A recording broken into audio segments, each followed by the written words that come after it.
In this quick tutorial, I want to show you how to change the pivot point of an object in Blender 2.82 version.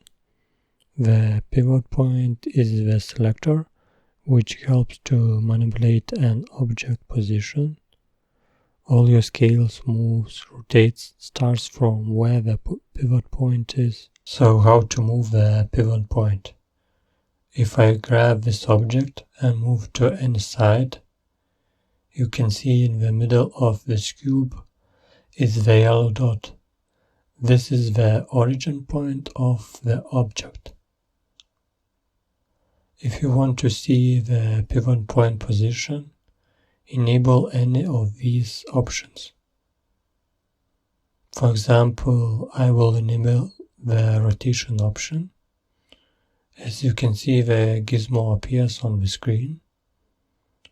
The gizmo is the pivot point of the rotation in this situation. There are 5 ways of the pivot point transformation. All the methods you can find here. A shortcut is a dot key on the keyboard. Some options can be very useful, as the individual origins could be used to rotate objects around an individual axis. Another option, the activate element. You can rotate all selected objects around the last selected object.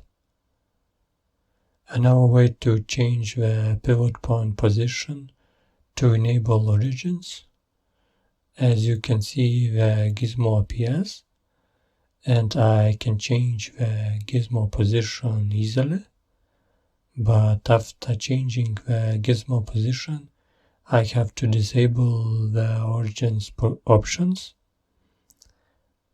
Now I can rotate this object around the pivot point. Play with these options to find the best way to transform your objects. These are the main ways how I change the pivot point position. That's it for this video. Thank you for watching.